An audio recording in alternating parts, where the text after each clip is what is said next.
আসসালামু আলাইকুম। আশা করি সবাই ভালো আছেন। আজকে আমি আপনাদের জন্য নিয়ে এসেছি প্রাণ ঠান্ডা করা কাঁচা আমের শরবত। গরমের জন্য একদম পারফেক্ট একটা রেসিপি, ঠান্ডা ঠান্ডা কাঁচা আমের শরবত। তো চলুন দেরি না করে শুরু করা যাক।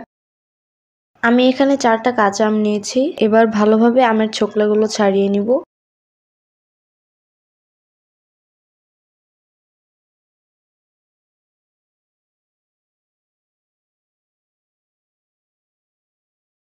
আমি আমগুলোর খোসা ছাড়িয়ে এরকম সাইজের করে কেটে নিয়েছি। আপনারা চাইলে যে কোনো সাইজের করে কেটে নিতে পারেন।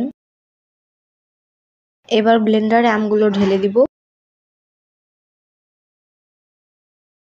এবার দিয়ে দিব ধনেপাতা কুচি, 2টো কাঁচামরিচ, পরিমাণ মতো চিনি, 1 চা চামচ বিট লবণ আর দিয়ে দিব পরিমাণ মতো পানি এবং ভালোভাবে ব্লেন্ডারে ব্লেন্ড করে নিব।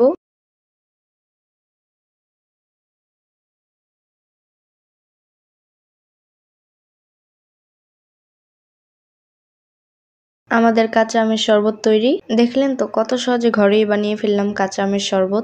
শরবতটি বাড়িতে একবার ট্রাই করে দেখুন, আশা করি খুব ভালো লাগবে। রেসিপিটি যদি ভালো লেগে থাকে তাহলে লাইক দিন এবং কমেন্ট করে জানান কেমন লাগলো। নতুন নতুন রেসিপি পেতে আমাদের চ্যানেলটি সাবস্ক্রাইব করুন এবং বেল আইকনে ক্লিক করুন। আর অবশ্যই আমার ফেসবুক পেজে ফলো দিতে ভুলে যাবেন না। দেখা হবে নতুন কোনো রেসিপি নিয়ে। ততদিন ভালো থাকুন, সুস্থ থাকুন। ধন্যবাদ।